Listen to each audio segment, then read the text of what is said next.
BVTV channel. It is great to be here with you guys on episode 73 of the UFC 4 Universe Mode. We have a huge Fight Night 52 card. We've got a stacked, and I mean stacked, card for you guys. And we're going to be kicking it off, folks. This is actually the next time we have a UFC episode, we'll be at a pay-per-view. We will be kicking it off in the women's flyweight division as rank number 5, the Cynthia Calvillo, who is 6-5, takes on unranked 4-4 Erica Fisher. This fight is next. And it starts off an 11-fight card. Now, our main event tonight, which will be seen between ranked number 6, Volkan Oezdemir, and ranked number 3, Nikita Krylov, who are in the light heavyweight division. They will fight in a 3-round main event tonight, just because I don't have a lot of time because of the tropical storm coming. What is up, Tyler, man? How are you, bro? How's everything? How is life? And actually make sure that I have my chat screen up.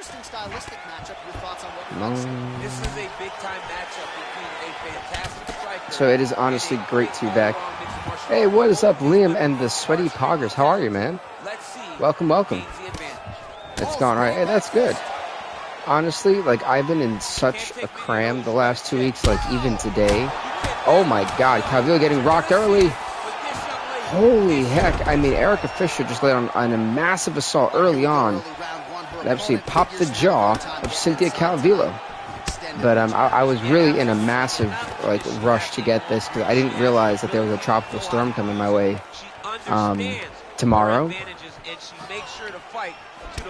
That's good. Oh, that's good, Liam. I'm glad that you're doing well, man. It's always good to hear. And because of the tropical storm, that kind of forced me to not only do my homework early. Like, guys, I've been doing homework since 8 a.m.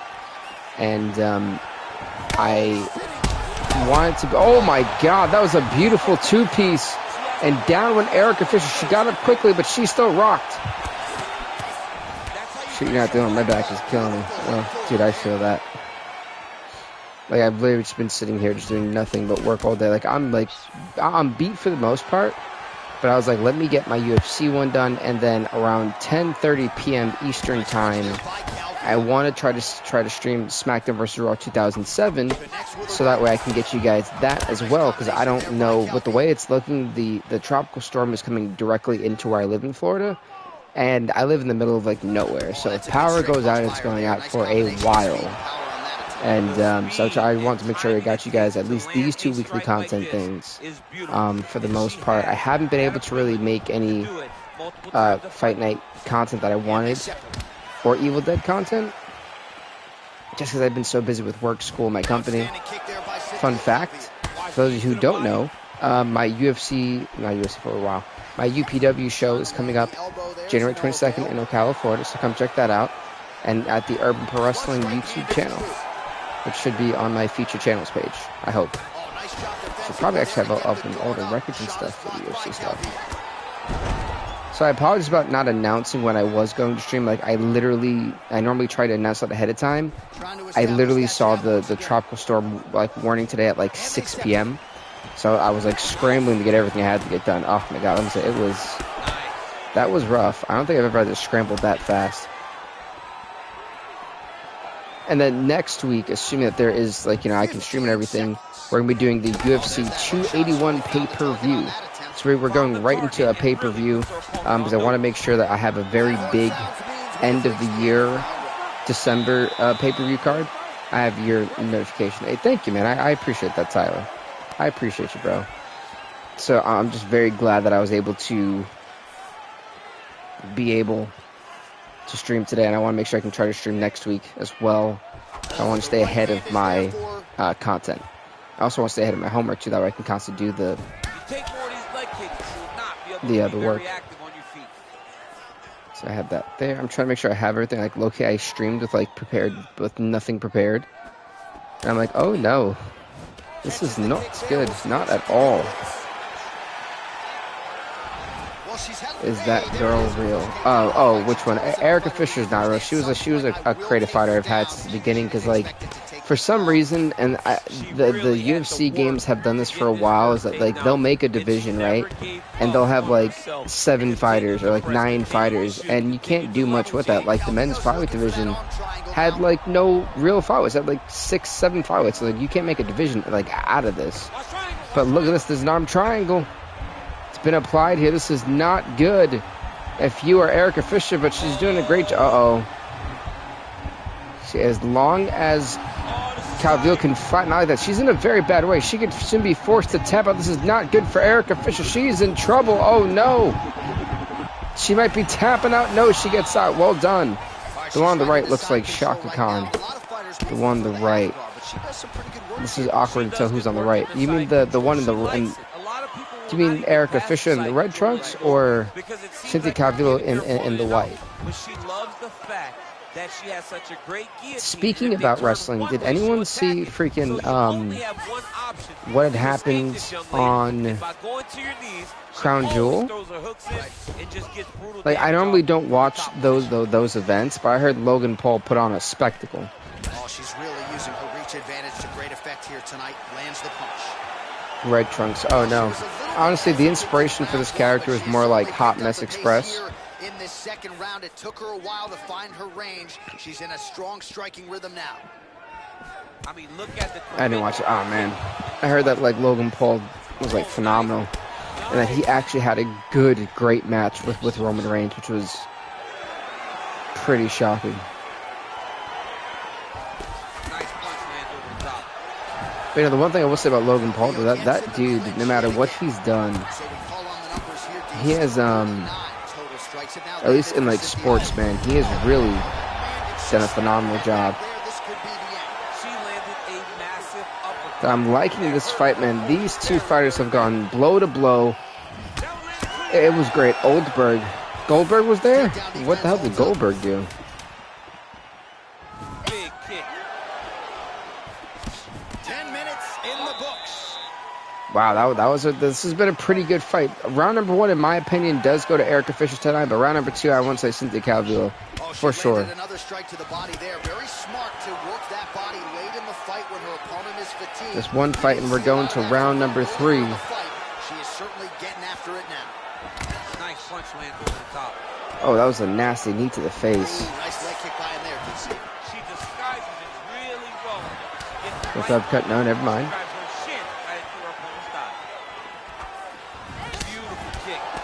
That was a nice kick. Absolutely. Back in the clinch now. Good. Oh my. She's got as good a tie clinch as anybody in this division, and she has gotten the tie plum here. She got the tie clinch because she's so well versed in going into... Trying for that front kick, I said, oh, that was a nasty front kick. See, if that would have hit, that would have been nasty.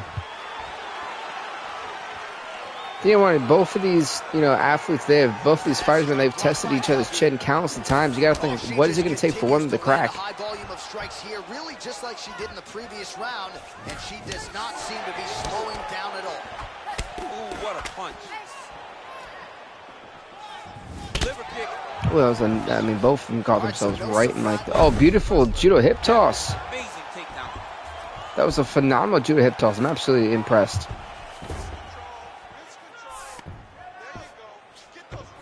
Uh-oh. This is not a fighter you want anywhere near your backside. You could get a finish here in the not-too-distant future. Yes, she's very dangerous from the top. She's so good at controlling the hips. She's so good at... Oh, that was a nasty knee to the face. Taking advantage of any opportunity. Oh, and to the body, too. You heard the shot, man. That was nasty. Taking her back with the chance to try to end this fight. Stuffs the takedown shot there. How good is her takedown, D?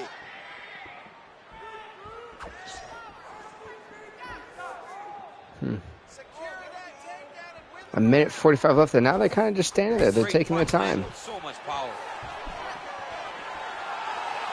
I'm not sure what that was supposed to do at all.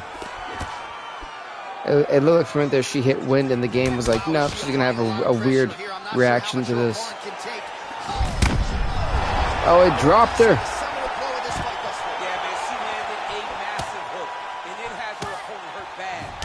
So a minute left in this fight. Can Erica Fisher find a finish? Liver kick, if you take those kicks, it's going to shut your body off.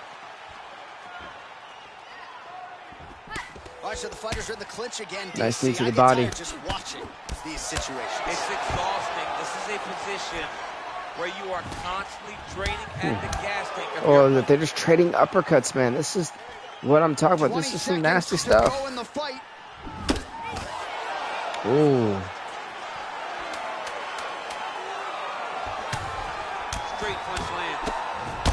Nice spinning back fist, and that is one heck of a fight, man. Now, round number 2, I think Erica Fisher wins this fight 29-28. I do believe Erica Fisher has done enough to win this fight. All 3 judges score this contest 9-28.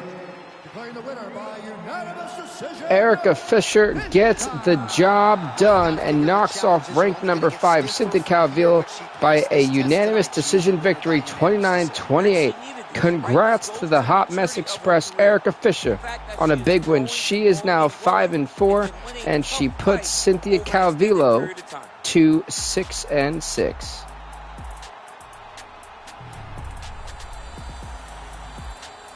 So next up will be in the men's flyweight division, as ranked number 5, former champion 8-8 Brandon Moreno takes on the 1-0 Kai Kara France. This fight happens next.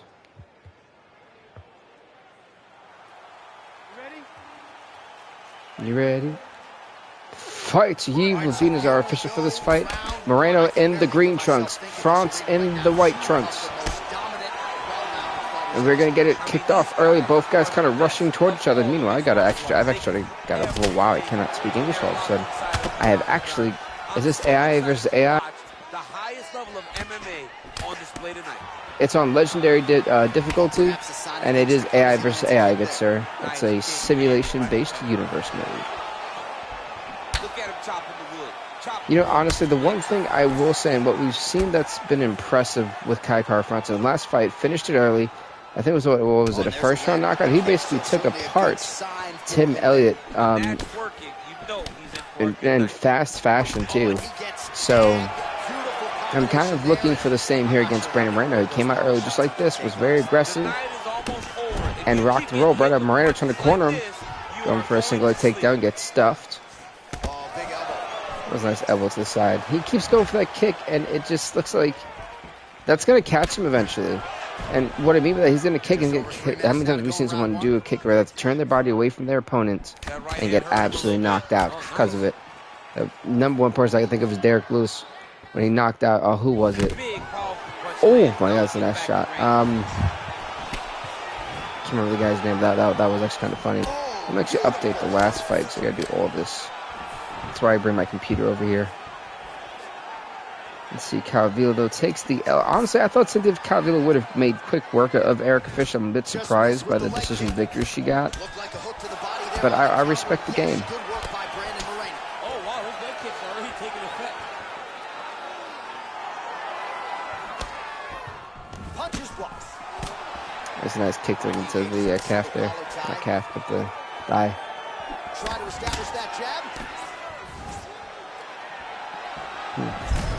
There we go. Finally, some actual heavy offense from Brandon Moreno. Well, UFC has Universe Mode. Wow, I gotta get it. I'm still on UFC 3. Whew. Yeah, it's Universe. Well, no. Here's the thing. UFC 4 doesn't have Universe Mode. I've just created a Universe Mode because it took me. The way I did it is I've been doing this since UFC 2, and I came off of WWE. I think it was 2K16 I was doing at the time this game came out. If it wasn't 16, then that means it was 18, 2K18. I believe 2K18. So that's when... No, it was 2K16 because I was still doing... UFC 2 came out in 2016. So...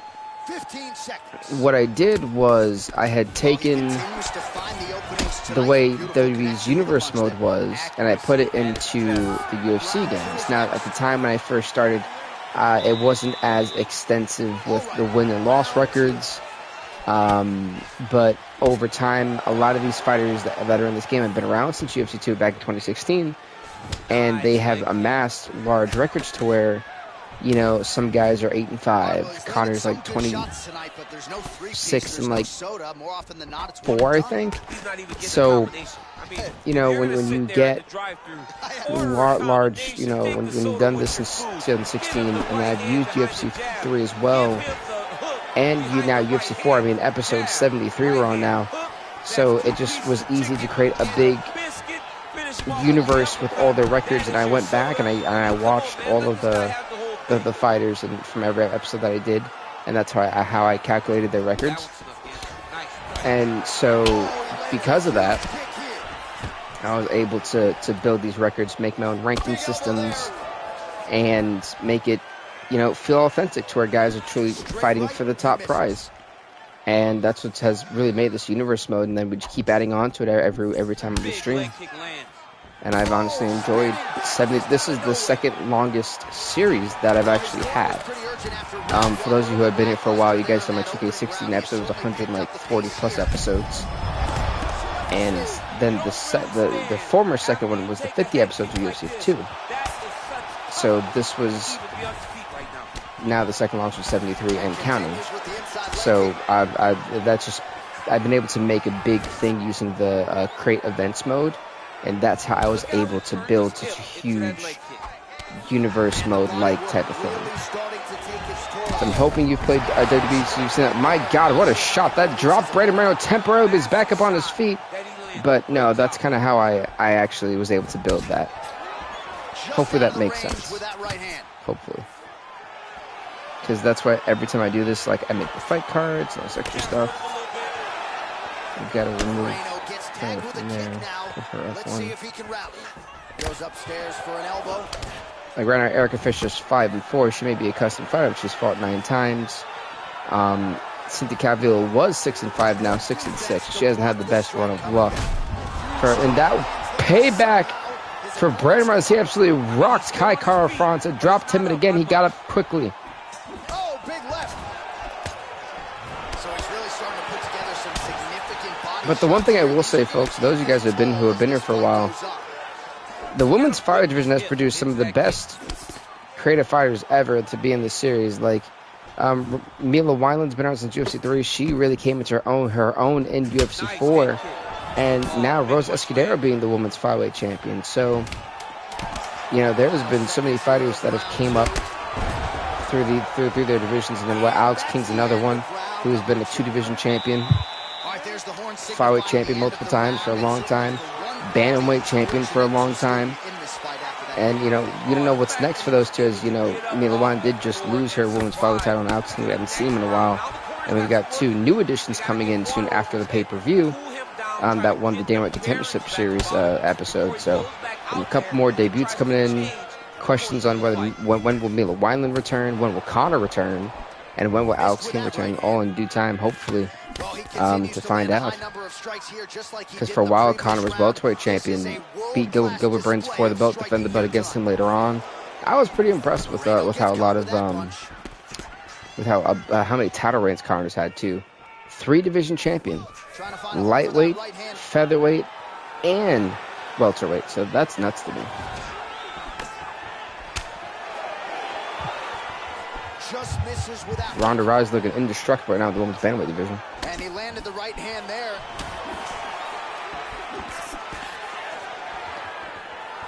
So, vitamin water. Nice 1-2 there. Please sponsor me. 3 minutes to go in round 3. Basically, like the ultimate plea for, like, please. All right, it's late in the fight now. I don't need to be a judge to tell you that he is clearly losing. What is a fighter's mentality when you know you need a finish or you're getting an F? This is when you gotta go to the Nate Diaz mentality. Kill or be killed.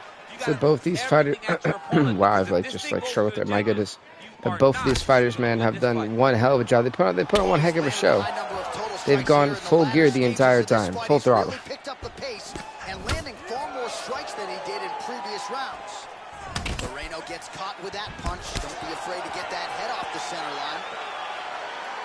Just kind of snapped, waiting for that right moment.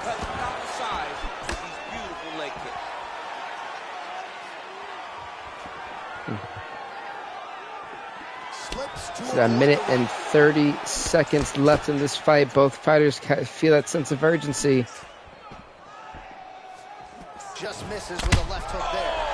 That was a nice head kick. Nice punch there. Throws a big right hand, but doesn't find its home. That was a nice takedown. But it may be a little too late for this. Now he's got the choke. The guillotine. This is not good if you're Brandon Moreno. He's got to try to get out of this. Now he's sitting down on it. This is not good. I'm telling you. He cannot try to if he squeezes. Oh no. Look at this. Jumps wait a minute. He's trying to counter it. He's trying to counter it into the Von Flue. This is not good. And that is it for this fight. We're going to our second decision in 2 fights.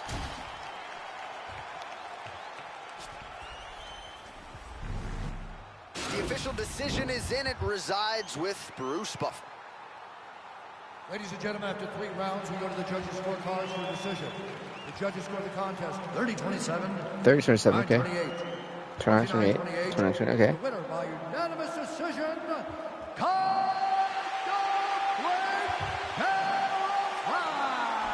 Congrats to Kai Kara France, wins it by decision. He's now 2-0 in the UFC. He puts Brandon Moreno to 8-9.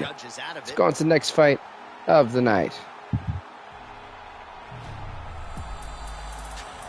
And before anything, they're not gonna let me do that, huh? Whoops.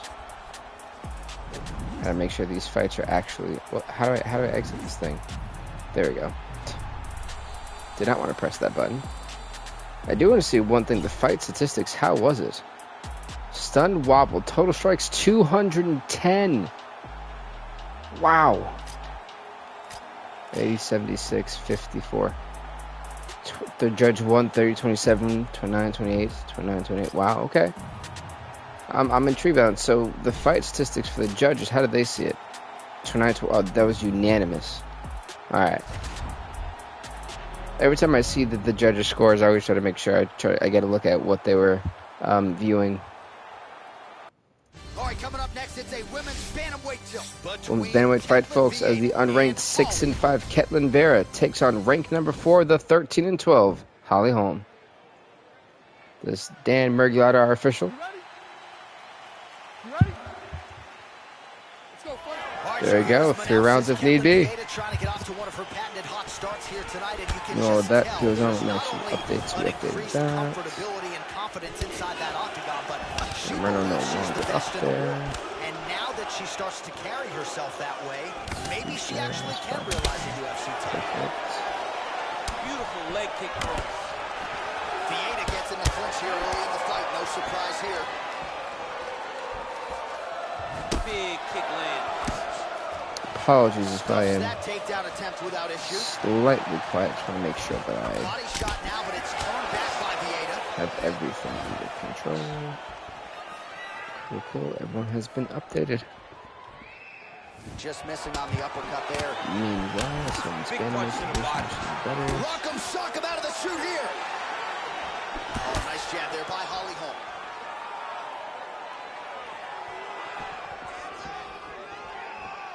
Holly Holm definitely can't afford to take a loss here. Thing to leave your head wide open for damage, and that's exactly what she did there as she eats the uppercut. But I am curious on one thing.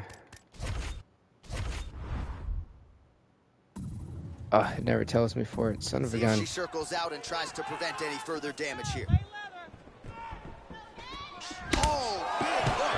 Oh my, she absolutely rocked.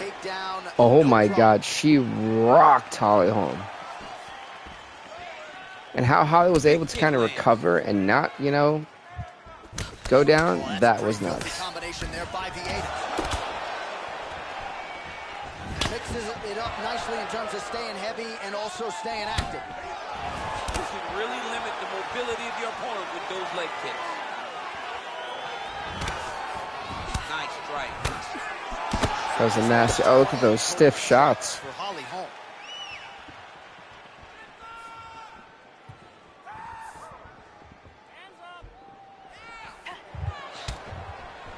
That kick. Oh, she would have ate that. Keeping some distance. I didn't think she would actually land wow, I can't speak. I did not think she was going to be able to land the double leg takedown, but she did, and successfully. I am actually kind of surprised by it. So it started to flow more naturally. She was not targeting the body, okay. Just let it come to her, and now she's got to take down the feet for it. Back up to her feet. I'm a little bit surprised. I thought Holly Holm would actually want to go to the ground, and she didn't. I'm actually kind of surprised she got up quickly. 20 seconds to go in round one.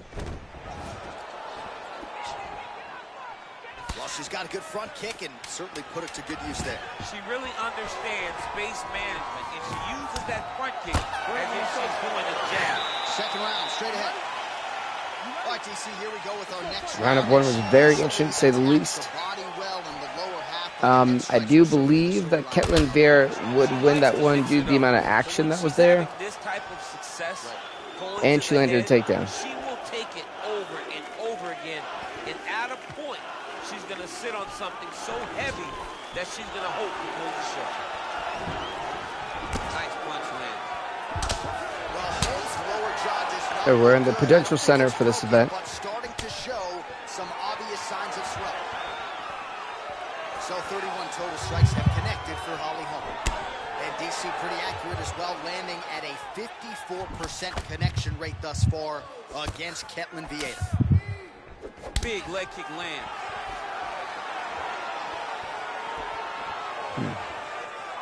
All right, so she lands yet another leg kick there. She's landed several in the round. These to the body, it's not bad. I mean, look at the redness in the leg, the bruising, the welts on the legs from those leg kicks. It's unbelievable to watch someone land that kick over and over again. But it's had a bit of an anticlimactic fight. And she's doubling up on the jab there.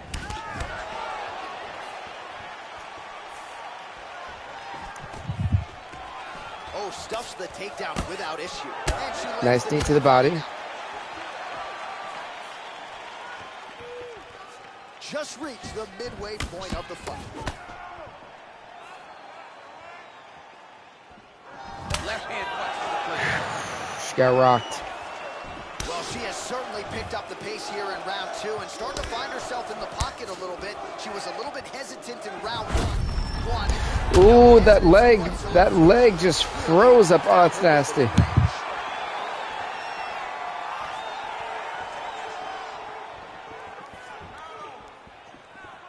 Oh, good job. Again, they engage, they stay away from each other. It's kind of awkward.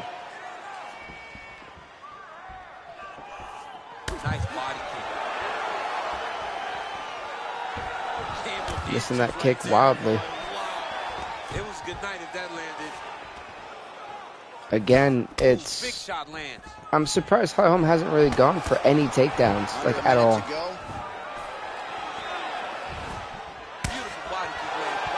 That first kick, I don't know if she tried to fake it and then changed it. Oh, again, it is getting bull. Oh, that's nasty. That leg's getting messed up.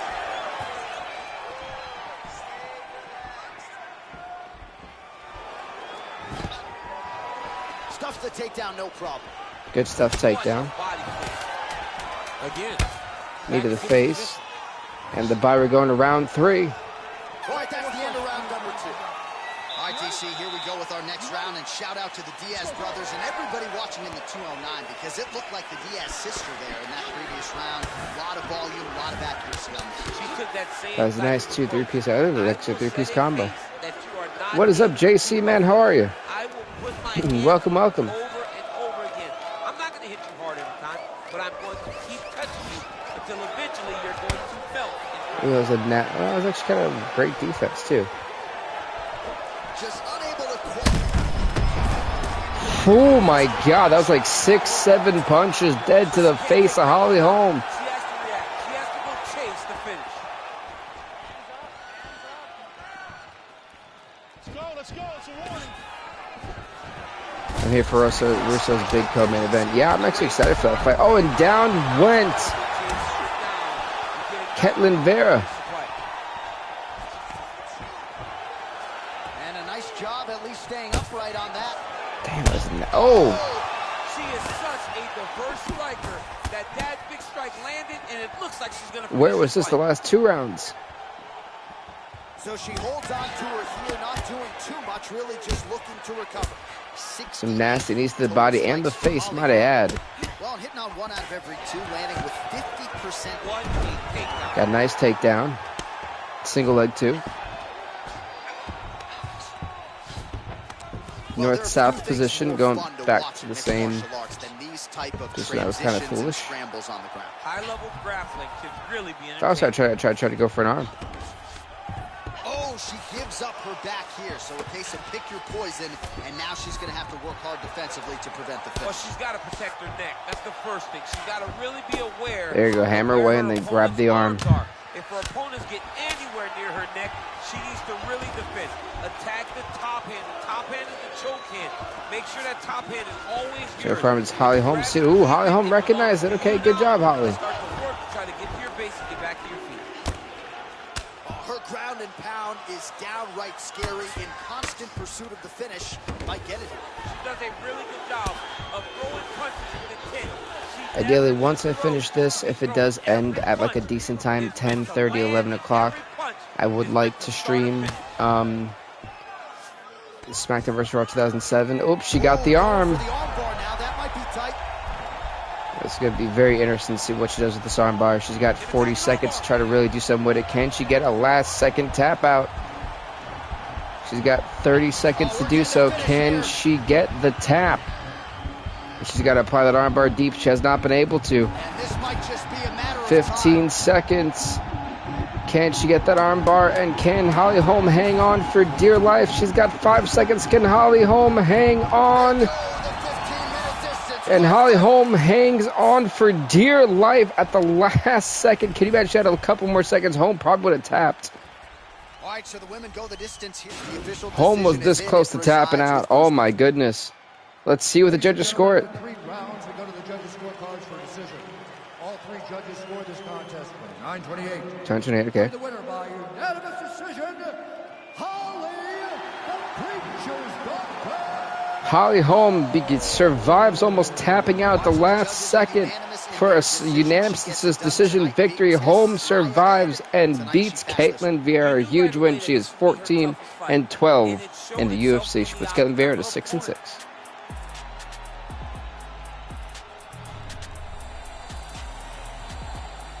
Next up, it is going to be in the men's bantamweight division. As rank number 10, the 5-5 Marlon Moraes takes on rank number 8, the 5-4 Piotr Jan. This fight is up next.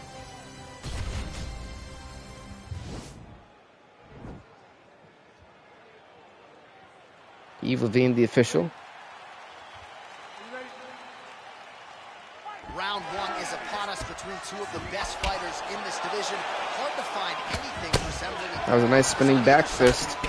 There are no weaknesses in these guys. Caitlin Vieira almost tapped out Holly Holm, man. She a couple more seconds, and she probably would have tapped her out. You know, that's honestly got to be biting at her to know she was that close. Ooh, blocks the shot. Good punch landed. And let's go there. Single collar tie now. Sorry, I'm trying to update the records, guys, so if I'm quiet, that's why. 14-12 Holly Holm. And yeah, 6-6, beautiful spinning back fist. Well, perhaps a sign of things to come as he lands a kick there. Nice kick landed by this gentleman. Oh, collar tie. Oh, significant strike attempt there, but a huge block. Beautiful punch. There you go. So far, all 3 fights have went to a decision, which is kind of wild. All right, under 3 minutes now to go in round 1. Oh my goodness, did you hear that? Back to the feet. Wow. So just over 20 total strikes unofficially have landed for Piotr Jan. And Jan's actually got his left eye is actually busted open. You can see it. Oh! That front kick kind of staggered Jan. I mean, I have no idea. This fight is supposed to be over. It might not be over now, but it's got to be over very soon. Oh! He needs to be careful with applying that spinning back fist. And he comes through with a big knee. Oh! He needs to start looking to finish now because he's got his opponent hurt very bad. Oh! My oh my. That was a roundhouse, not a front kick. Was it? That jab hurt him. My bad. My bad, JC. That was a nice roundhouse. There you go. Oh!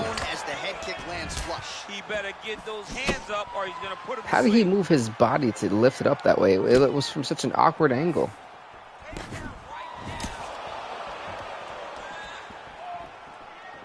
He's looking for that left hand. Not there. Honestly, when it came to these two, I thought Mariah's wrestling was going to be able to outbox Jan's boxing. I guess outdo Jan's boxing. I should say. And Jan's proven this is going to be Mariah's and Jan have proven this is going to be a striking match. And yeah, this is a very fun striking match. It's oh my goodness. What an end to round one. Second round. My only knock is I believe that Jan is going to the well one too many times when it comes to using that spinning back fist. He's throwing every part of himself into these big leg kicks. He's letting go of his guard way too early. Head off the center line, slips the punch. Ooh, head kick lands. I think he got him with the fake. Good stick. So I don't think he'll go for takedowns. But that's the thing. But like in a fight like this, right? You've got a guy like Petr Yan who can tear you up quickly. Petr Yan is a great boxer. I don't want to say boxer. He's a great striker. Sorry, that's what I meant. He's a great striker. So I really believe that going toe to toe with Petr Yan on the stand-up isn't the best move. If I'm Marlon Moraes, my wrestling is, I feel that Jan has average wrestling, and Moraes has a couple of tricks up his sleeve that's going to put him over in this fight wrestling-wise. So for me, I would take this fight to the ground if I was Marlon Moraes. Yes, he's doing very well, but when you look at round number one, who got dropped? If I'm a judge, I'm looking at everything, but the big factor for me is who got dropped. And Marlon Moraes got dropped and almost put to sleep in round number one. So for me, that alone gives me the round. I feel personally 29-28 for Petr Yan. Now in this round, Moraes has been way more efficient than he was in round number one. So right now, if he can keep this up, and again, just as I said it, striking with Petr Yan is dangerous, and he got dropped a second time. And on the way down. Now he's on top of him looking for the finish. Back to the feet. Jan is looking to put this fight away. Ground DC, but you got to be very careful hanging out here for too long if you're his opponent. Oh, he got him. He got him. Oh, his opponent squirming like a fish out of water now. The ground and pound is on point. This could very well be the beginning of the end. This could be the beginning of the end. We've seen some real Moraes is in trouble. This young man is as good as any we've ever seen. But also, this is not, now he's not, but this is where Jan's got to be careful. It was bad, but now it's not so bad. What a fantastic sweep. All right, so he's landed some good shots. You hate to be overly... Oh! He dropped him again. Go get him.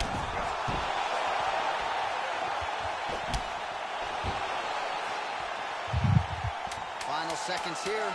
He's trying to sucker him in. One good punch. And down he went again. I don't think that Marlon Moraes has much left. Here we go. Now 5 minutes remain in the fight.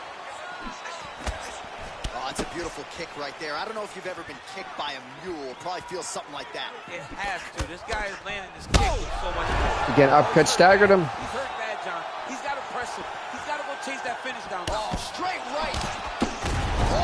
Good. Oh my God. Good night. Marlon Moraes, Petr Yan, knockout in round number 3. That is what I expected, and that is why I believed in him going to the ground. But, you know, Moraes tried to box with Petr Yan, and he paid for it. Look at this. He almost broke his neck. Face planted him. Look, he broke it. Oh, they're not going to show it, are they? It's nasty, folks. It's nasty. Ladies and gentlemen, referee Eve Levine has called a stop to this contest at 31 seconds of the 3rd round. Declaring the winner by knockout,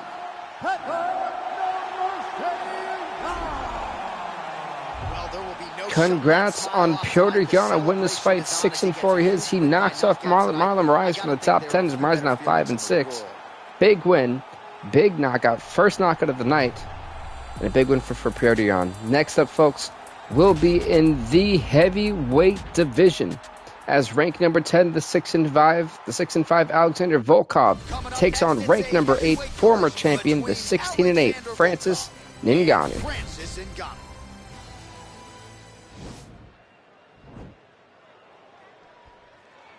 And Herb Dean is our official. I hope in UFC 5 they make it so that if it's a bad enough decision, or so if it's if it's a bad enough knockout, they don't get up for the decision like an undisputed. I would love that. I would absolutely love that. But I think that's too much detail for EA Sports. But they have to really bring their A game now that they're making a boxing game coming out soon, and they're making what is it? And Fight Night. Sorry, not Fight Night, but and UFC 5 coming out soon. Because more than likely they're going to drop UFC 5 in February of 2023, or they're going to drop it in August.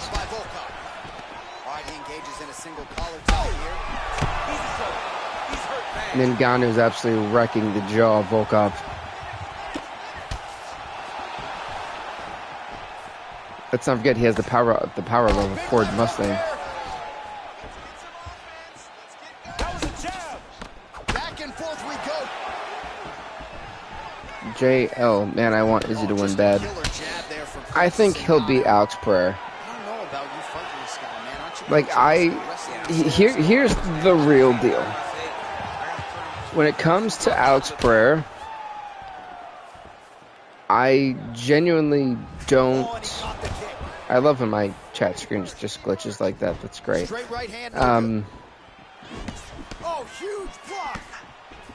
This is the biggest test for Israel Adesanya. Everyone's saying, "Oh, Robert Whittaker was," or "Oh, what's the guy? Jared Cannonier would be." And I don't agree with that. Pereira has that power, but I think Izzy can put decision him. And MMA. He looks big, and people saying Izzy is shaking up, man. People becoming body language experts now.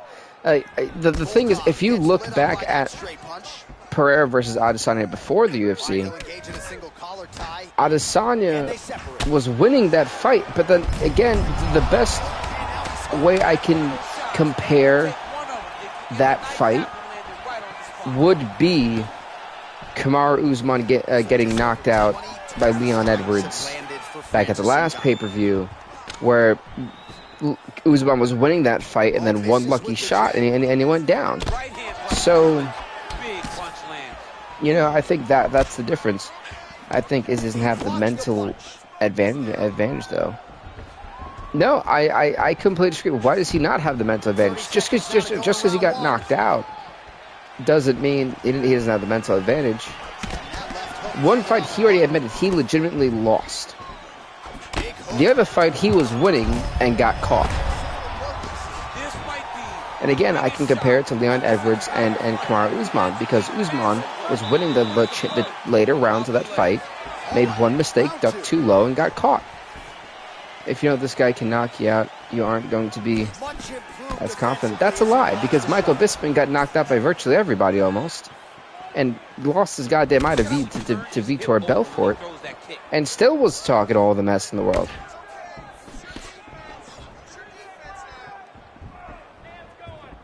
Well, straight right hand has been a good weapon for him. He misses with it there. The reason why people don't like Israel Adesanya is because he does run his mouth a lot. So when you have him finally quiet, everyone's going to assume that he's scared and things like that. But truth be told, he has destroyed everyone in this division. And if he is to lose to Alex Pereira, then it was about time.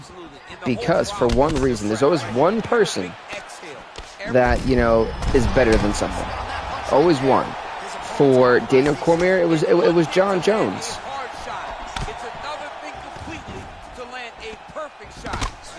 They're showing the second fight because Nathan Henderson could knock him out. But okay, but then again, but Bisping probably wouldn't have felt that way if he knew that Hendo wasn't on you know, was on performance enhancement drugs. So let's not go there. Come on. Come on. This is a beautiful. Oh my God. This is a nasty. Oh my God. He tapped out to that. And Ghana with one hell of a win. Bisping, let's see. So if Izzy wins, then what's next? If Adesanya wins, I mean, I don't think he should stay in the middleweight division because he's gonna. I mean, then again, I can't say because he's gonna tear through everyone. The difference between what a lot of people don't understand is that Israel Adesanya does not fight the way people want him to fight, and that's the difference from a lot of these fighters that are in the UFC. What Adesanya does best is he gets decision victories. He pushes guys past their limit. I'm just annoyed that a lot of Alex fans are mainly Izzy haters, and let's say Izzy wins, they'll jump off the site. But here's the thing, that Alex Pereira, in my opinion, hasn't had enough mixed martial arts experience. And I hate to say it, kickboxing does only so much. And I know there probably this would be an Andrew Tate fan here saying, well, kickboxing is all this and this and that, but whatever. Kickboxing is a lot different from mixed martial arts. Women's Stride fights up next. I really want to see Izzy win this. Is up with Aho beating Jan, satisfying win. That too, actually. I'm a big Aljamain Sterling fan, so I was pretty happy for Aljamain Sterling too when he beat Jan. Don't get me wrong, I'm an Izzy fan, but Pereira has earned Izzy's respect. They're both so talented. Okay, well, I think the respect was always there. Because even I love Aljamain Sterling. That's like one of my favorite UFC fighters. That's like active next to Conor. So, you know, Aljamain Sterling is my dog. Kevin Holland's my dog. A couple of other fighters also I really like. So I'm not gonna lie, big fan of Aljamain Sterling though. Can't show nothing but respect to Alex, except the narrative is arrogant and not humble. Well, the reason why people think that Adesanya has always been humble, like there's nothing about that. But again, a lot of people when they watch UFC, they see the press conference thing, and you know, to the UFC's credit, they know how to market the guy. He's not marketed as a humble guy. He's marketed as this guy who is arrogant, who is still, you know, popping and doing his thing. So, you know, when you people who have watched these fighters long enough understand these guys' personality. Here's the thing, and I think this is a great one too. Sean Strickland was a great example. Sean Strickland is kind of an a-hole, realistically, but even he was, you know, viewed as a bad guy. So it's really whatever the UFC marketing machine wants to promote. I'm so far behind on this. I'm saying one D right now. No, I disagree. I disagree. And I don't even like Adesanya. That's the thing. I really don't like Adesanya at all. But I think the way that this fight narrative is for this upcoming fight, I'm kind of confused on, because it doesn't make sense to me. Like, everyone's saying that Izzy's scared, this and that. The one thing that I really appreciate about the way this fight is going to be set up as, eventually someone's going to have a downward spiral after this. Someone is going to have a downward spiral after this. It's either going to be Pereira, it's going to be Israel Adesanya. I don't think whoever loses this fight is going to go on a downward spiral for sure. Because it always happens. It always happens unless your name is TJ Dillashaw. But then again, his life went on to spiral anyway. Let's see. Strickland was foolish for not shooting for a takedown. Yet they blame Izzy for a boring fight. Yet if Robert did the same thing, which he has he has it's a masterclass for Lex. He's married. I mean, Alex knocked out Izzy bad, and he's the only one who's ever knocked out Izzy, so it's fine. Well, yes and no to that. So Strickland was foolish for not shooting for a takedown, but Strickland, I felt, probably didn't need to. Like, I think, and I'm not speaking for like my person. I think Strickland felt like he didn't need to. Because then again, from the way, again, UFC perceived this was going to be a striking, very violent masterclass. So, again, UFC promotion media made it seem like this would be like a straight-up stand-up fight the entire time. Well, you know, I don't like the gi very much, but I have an appreciation and a healthy... He's going to start looking to try to attack a rear naked choke, and that's exactly what he's doing. He is doing a really good job of relaxing. The thing with that is when Robert Whittaker at the time, and here is my unbiased opinion. I still believe Robert Whittaker is the second best middleweight in the world. And there it is. Like, because the dude is just a freaking beast, man, and he puts down everybody. Oh crap! I pressed the wrong button. I'm gonna have so much to catch up on once I finish this. Oh, we're already on this fight. My goodness. Oh no. But no, seriously, like, if Adesanya takes this to the fourth or fifth round, he's going to win this fight. Here's my honest prediction. If Adesanya wins, he's going to win by knockout in round number 5, or it's going to be a decision. If Pereira wins, it's going to be inside 2 rounds. It has to be inside 2 rounds. I don't see Pereira knocking him out or tapping him out in round number 3, 4, or 5. I think seriously, I really do believe it's going to be a split decision victory for Israel Adesanya. The reason why is I think round number 1 will go 10-9 to Pereira. Round number 2 will go 10-9 to Pereira. Round number 3 is going to go 10-9 Izzy for one judge. Round number the same round. Judge number 2 is going to go 10-9 Pereira, and then judge number 2 is gonna go 10-9 Pereira. Judge 3 is gonna go 10-9 Izzy. That's how I see it happening for round number 3. Then I think round number 4 and 5 will go to Izzy. I think it'll be very close. I think it'll be very neck and neck. But if it goes to decision, Adesanya is gonna retain. It feels like I'm fighting with that. But no, you know that's interesting. Yeah. I could see an Izzy sub too. That's great. That sounds. Well, here's the thing. The one thing that I will say this, and this is very, very true, is no one's been able to take him to the ground. No one. Even Cannonier couldn't do it. So it's very hard to see either of these guys winning that easy. But I can't see Adesanya winning by submission. Maybe in round number 4, maybe.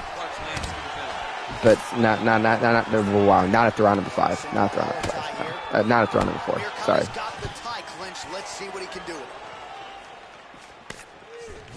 And there comes the separation now. See, but then, JC, but when you say something like that, it sounds so biased. I feel like you generally want to see Izzy lose that belt. Like, for me, and this is truthfully, the only 2 people I really want with that middleweight belt, besides Israel Adesanya, would, for me, have to be Robert Whittaker or Kevin Holland. Those are the only 2 guys I'd actually like to see with that belt, because that would make it fun again. No, I'm an Izzy fan. Oh, but didn't you just say, wait a minute. Wouldn't you just say you're not an Izzy fan? Hold up. Where was this? So, chat, can you guys go back in there? Because I can't find. I could have sworn you said you weren't an Izzy fan. I'm just a realist. That's fair. That's fair. If Izzy shoots and let's say submits him, people will say he's scared, but in a real fight, Israel would legitimately him. The problem is with UFC fans, and they're just as bad as the WWE fans. And I probably get a lot of flack for that, for saying that, but whatever. Realistically, fans just want to see a blood sport. That's all it is. Fans want to see domination. It's got to be super clean. It's got to be not super. It's got to be sloppy. It's got to be just fist to cuffs, nothing else. And that's not how every fight is. And you know, a lot of people, I think, have like misunderstood that mixed martial arts in general isn't supposed to be like this. You know, strike 'em, pick 'em, we're going to stand up and fight all day. The intricacies of mixed martial arts are in the wrestling, or in the transitions, or in the grappling. So, but yeah, I said, not gonna lie, I'm an Izzy fan, but Pereira has my respect. And we got the quotes, or something along those lines. Yeah, absolutely. I definitely agree. May the best win. I think this is the first time I've sat there for a middleweight division fight in a long time that's main evented, mind you, and been like, oh, this is fun. Like the last time I sat there was fight night. It was a while ago. It was Kevin Holland versus Derek Brunson. These two guys I really enjoyed fighting. And I didn't know who was going to win. I was like, well, if Derek Brunson can get Kevin Holland to the ground, he's going to dominate Kevin Holland. If Kevin Holland can catch him. If Kevin Holland can catch him. It's over. So, this fight between Alex Pereira and Israel Adesanya is going to be very interesting.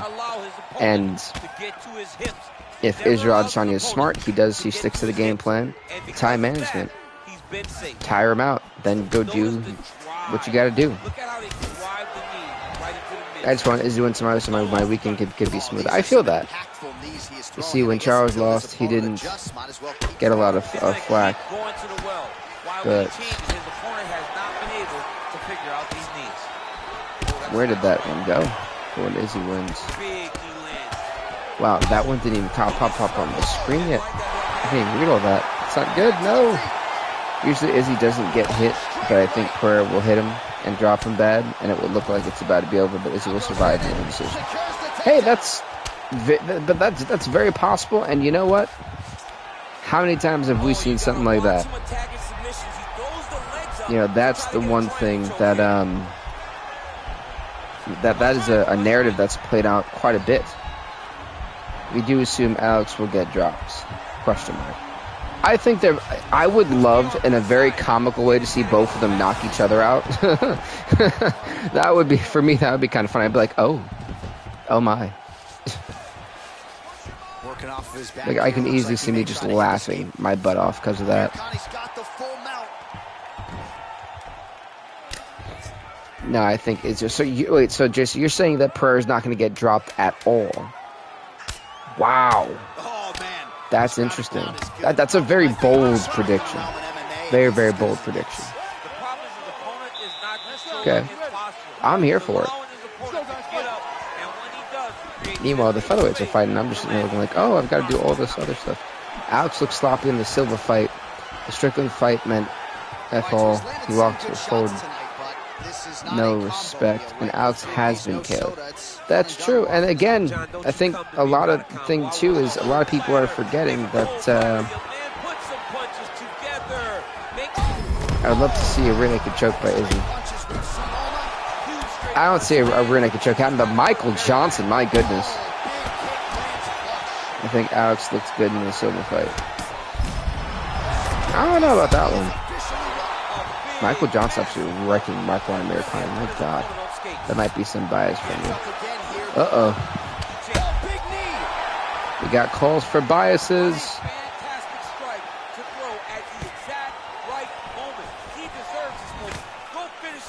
Hey, maybe we do got some. Oh my God! Good Lord! Michael Johnson just obliterated him. But it wasn't complete damage. I can agree with that one.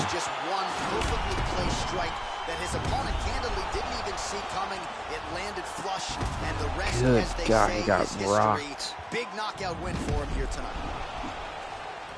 Michael Johnson needed that win. Well, hard to perform. The official decision is in. Here is Bruce Buffer.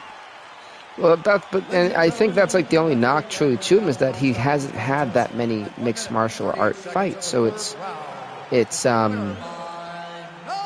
know, that's a big question mark. It's a massive question mark. Congrats to Michael Johnson winning the fight, going next fight of the night.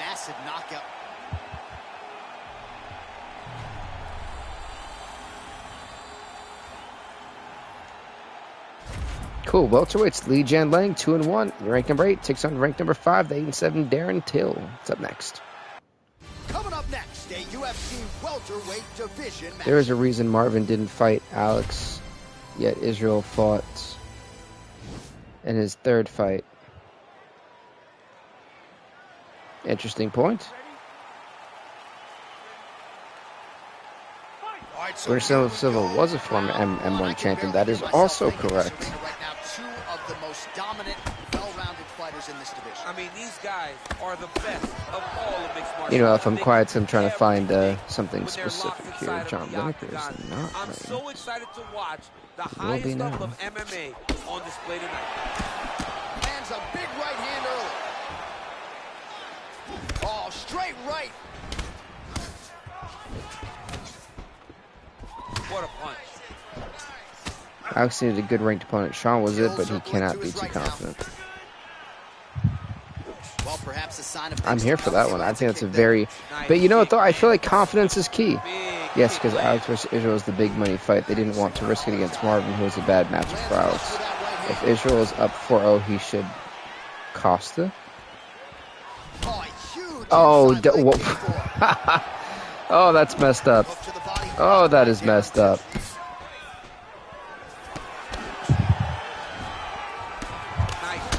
That is too funny.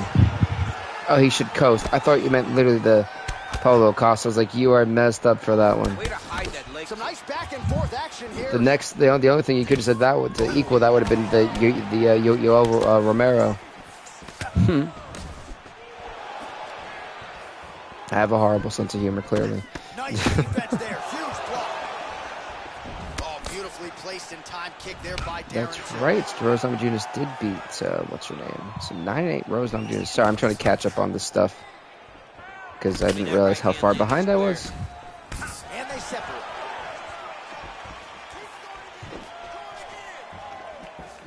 Tried to go That coach is yelling at her to do it again. My goodness.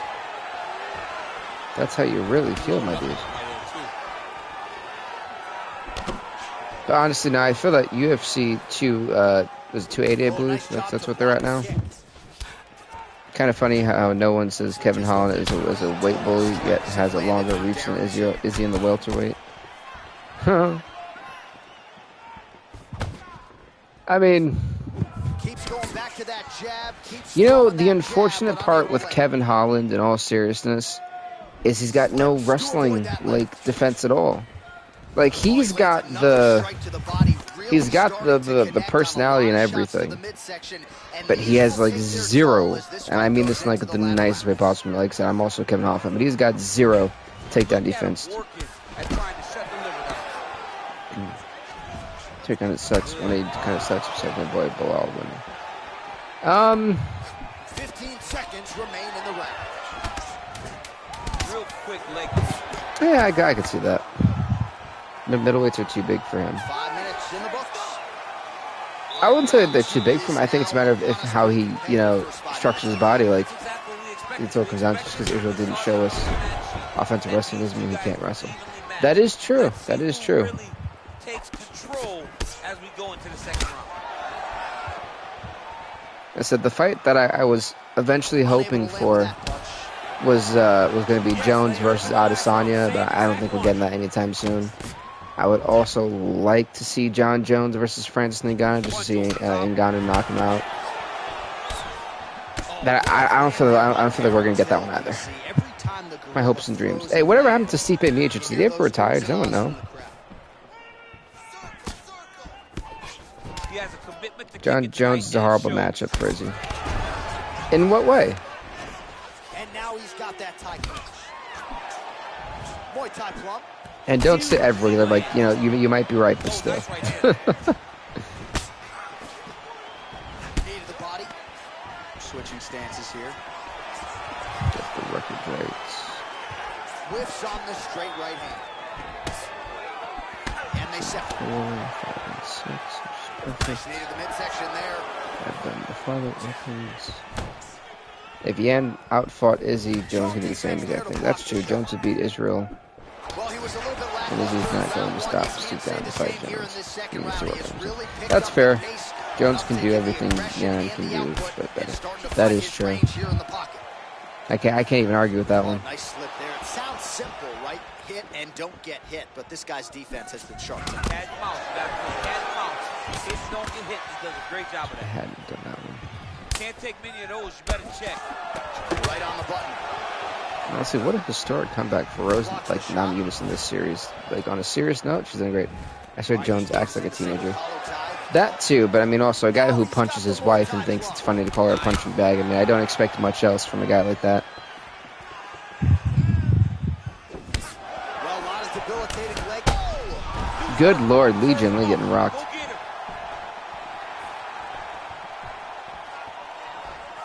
Man, trying to keep up this stuff is difficult. That's right, Mike Johnson's around 906 now. Good job for him, and he was on a crazy losing streak. And they separate.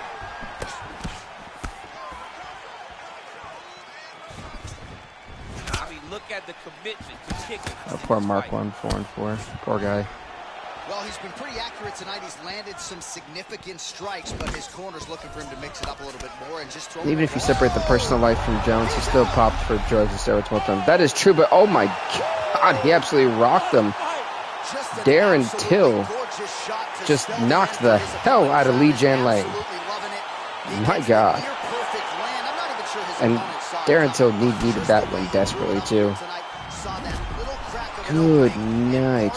Good Lord, Irene. Right here now, Bruce Buffer with the official decision. I think GSP is the greatest of all time. If we were excluding John Jones because he's a horrible person and a cheater. I mean, GSP also got caught for cheating, too. Or, wait, no, or was he alleged for it? I had to find that out again. Funny enough, though, even though Izzy hasn't popped or has proof of roids, they say roids don't change the fighter yet. Let's say if he did do it. No, it means GSP is a go here either. That's pretty tough, though. No, I'm not taking anything away from GSP. I think George St. Pierre is one of the better fighters. I think my respect for George St. Pierre goes a lot more. I think he's a great story of being a great human being, and I can't hate that. Like, you know, it's someone who stands up for, like, you know, anti-bullying and things like that. That's, yeah, really just a lot for just, like, good humanitarian stuff. So, like, I can't hate the guy. The guy's great, you know. Did you see DC's top 5? I did not see DC's top 5 fighters. Who was his top 5 fighters? Back to the feet now. Nice punch lands over the top. Look at the force behind that leg. Back and forth we go. Well, he has certainly found the range and staying pretty busy here on the feet. He's being busy, but it's also that was a nice kick. Number 1, Khabib. It's okay. But he trains with Khabib, so that I could see that. Number... Wait, what? Number 2, Islam. Wait a minute. Number 1, Floyd. Floyd who? Oh, fighters in general. Okay, Floyd Mayweather. 2 Khabib, 3 Ali, 4 GSP, 5 Manny. Wow. That's interesting. And they separate. What a punch. No, I honestly, when I was looking at it, I was like, huh, that's interesting. Right under the elbow, body kick lands. But I'm kind of surprised that he said Floyd at number 1. That right there is, like, shocking to me. A jab. This young man has a knowledge of using it like no one else. That's wild. At best, Khabib was 5 out of 6. Oh, and he connects with a punch. Really? Big strike lands. Big strike lands. Now he looks to try to chase down that victory. That's interesting.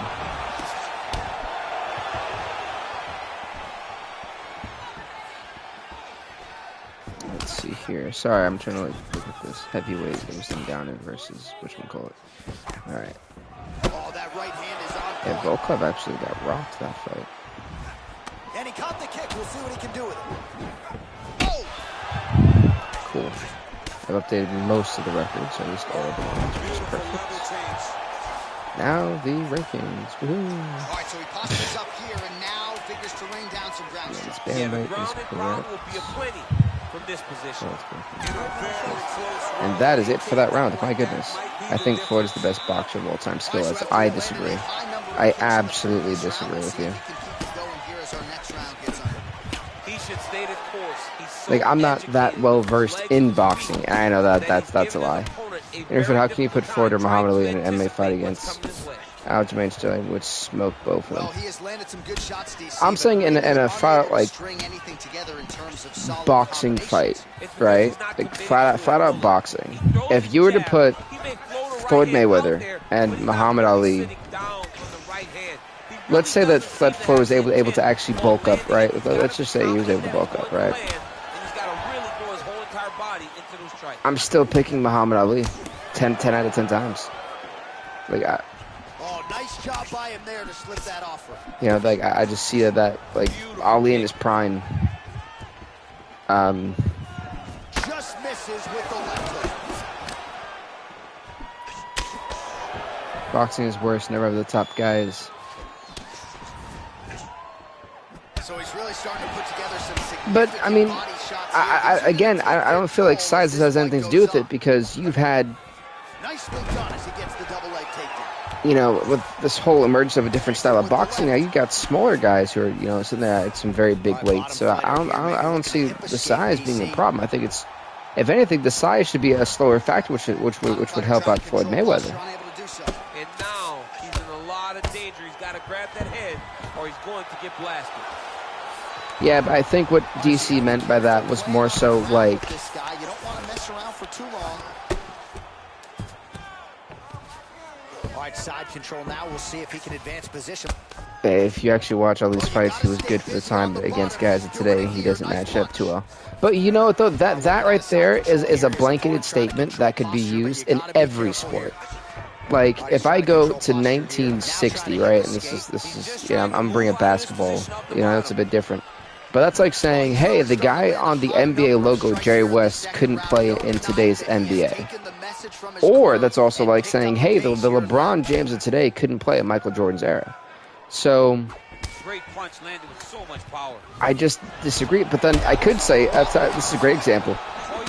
In 1994, when the UFC first started, a guy like John Jones wouldn't be able to be very successful in it, or a guy like Francis Ngannou could be successful in it back then. So I don't know, like when those things are said, we can't measure up one thing, and that's adaptability, because we can't measure up the times.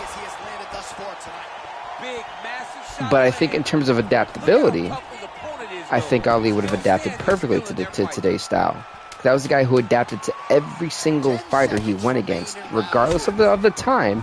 He adapted to every single fighter he went against. So for me personally, I think Ali would easily be able to survive in boxing today.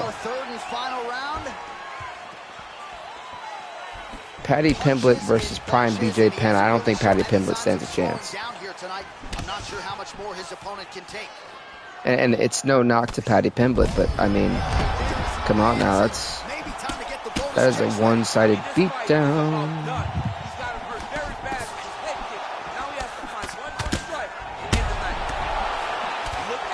Penn would destroy Paddy's side of close. I agree. I absolutely agree. What a fight we've seen in this lightweight fight. My goodness. Able to check the high kick. As I'm still trying to update all the rankings. Woohoo.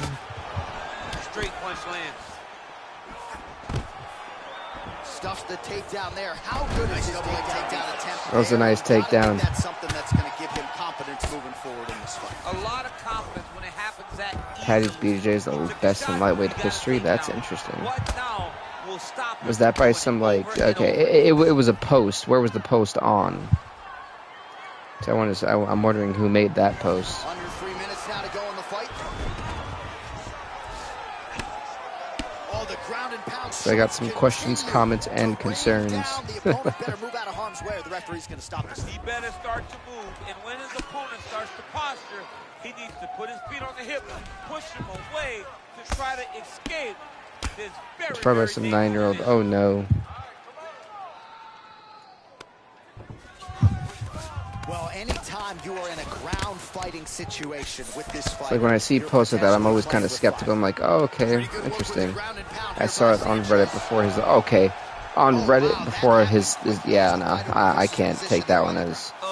They probably were saying he was the best for like the lightweight he was going against out of the lightweight he was going against. I don't think it would have been like, oh yeah, you know this happens. I don't see them doing that, you know.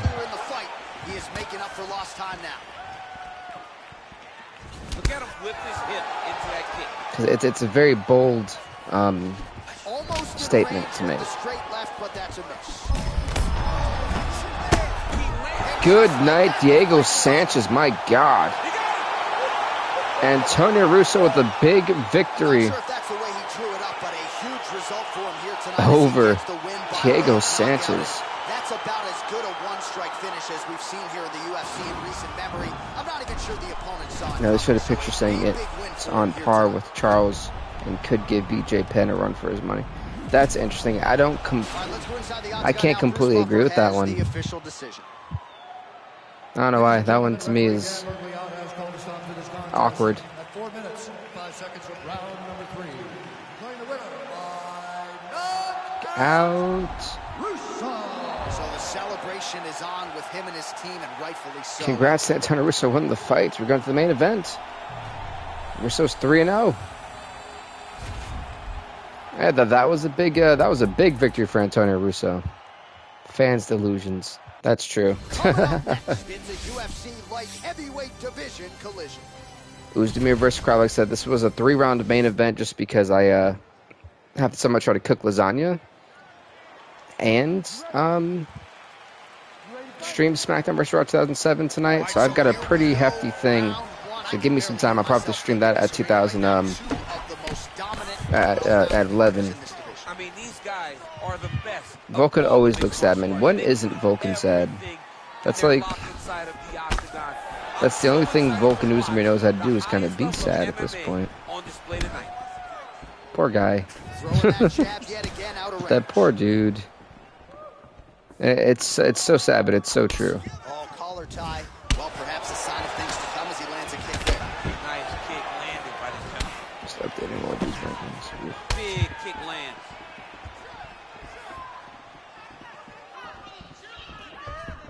Yeah, Legion Jane got knocked out. Antonio Russo actually won his fight.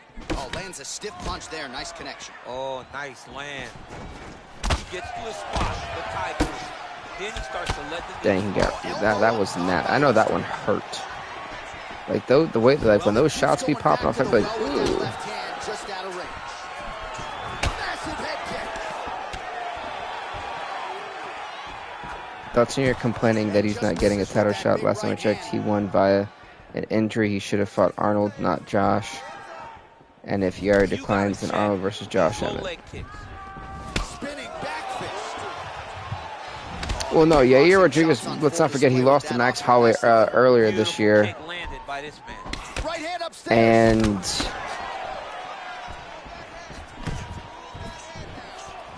Oh, just no. misses with the kick. I don't think Yair is close to being in contention. I think it should be Josh Emmett versus Arnold Allen. I think that's the next reasonable fight. I don't even know why Yair is saying he deserves anything. Yeah.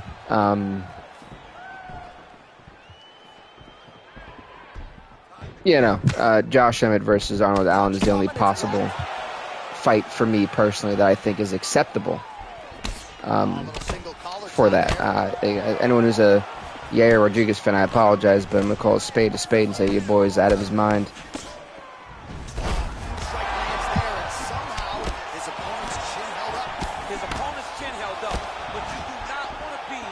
The opponent's chin did hold up. Yair seems a bit macho considering his biggest win was by injury. And he did get smoked by Max Holloway. Let's not forget that. Again, let's call it a spade. That's the way I'm gonna see it. I think he's a bit delusional, just for thinking that 15 seconds to go. He deserves anything for that matter. What a beautiful uppercut. It landed beautifully. Perfect placement. Honestly, I think it's slightly outrageous that he even thought that was okay to say. Here we are, early round 2. Because a lot of that can go back to like, dude, what are you thinking? Big punch lands over the top. I might have Max be interim champion, and he and Volk can do champions. My problem with that is, you know, if I'm Max Holloway needs to go down a division, go up a division, because he's. What are we going to see? Holloway versus Volkanovski 4? You know, like I don't think I want to see that. Well, pretty good work off of the bottom here by Oosthuizen. All right, well, both fighters pretty comfortable on the ground, DC, but you got to be very careful hanging out here for too long if you're his opponent. All right, side control now. This nice side control is going to. Posturing up now. And now the damage is about to start. He's got the arm. That's not good.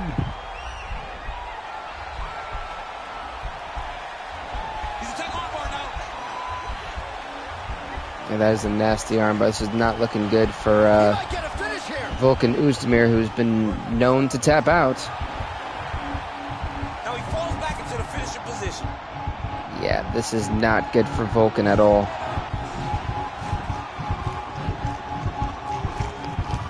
Volkan's going to be forced to tap out. Oh, no. Oh, that's going to do it in a quick tap from there as he gets it done by submission. And Volkan Oezdemir taps out to Nikita Krylov. A big victory for Nikita Krylov. Much needed, man. Actually, that means the light heavyweights don't think I have to do. And I'll let them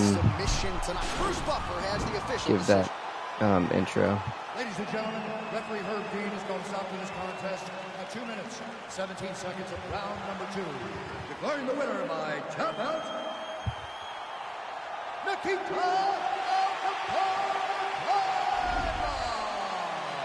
Congrats to Nikita Krylov on winning this fight. He is now 6-3 in the UFC. He puts Volkan Oezdemir to 7-6. We've got one last UFC stream. Apologies. This headset likes to, the headphone jack loves to pop out of this thing. So, the performance of the night's KO definitely goes to Darren Till. I've got to agree. Actually, no, I'm gonna say the performance of the night KO needs to go to Piotr Jan. Performance of the night submission definitely goes to Rose Namajunas. Fight of the night.